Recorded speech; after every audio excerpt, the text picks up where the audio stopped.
it's Dr. Manali from If We're a Family. Today I'm going to be talking about dairy cheese alternatives.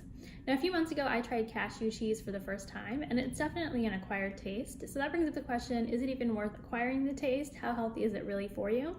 And that depends a little bit on how much dairy cheese you're eating. Now, if you're eating 1 serving or less of dairy cheese a day, it's probably not going to make that much of a difference. Dairy cheese in itself is a good source of calcium and protein, but it also has some amount of unhealthy fat in it.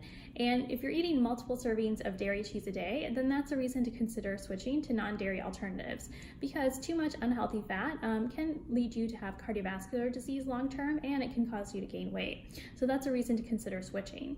Now, the most common alternatives I usually see are nut milk cheeses, so that's like almond cheese or cashew cheese, and it's definitely an acquired taste, but it does have less unhealthy fat in it, and it does have usually an equal amount of protein as dairy cheese. And what you're looking for is, let's say in 1 slice of cheese or 1 ounce of cheese, 5 to 10 grams of protein would make it about equal.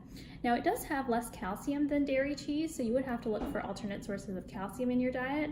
I think the easiest option is usually green leafy vegetables like kale or spinach. If you're eating a lot of salads, then you probably are getting enough calcium from those sources. Now, another option I sometimes see is oat milk cheese. Now, of the ones I've seen so far, it doesn't have as good of a nutritional profile as nut milk cheeses. It usually has, that I've seen, less protein, and it has less calcium, although it also has less unhealthy fat. So if you are switching to a non-dairy cheese, I would recommend nut milk cheeses over the oat milk cheeses being your best option, because it does have less unhealthy fat, but it also has an equal amount of protein versus dairy milk cheese.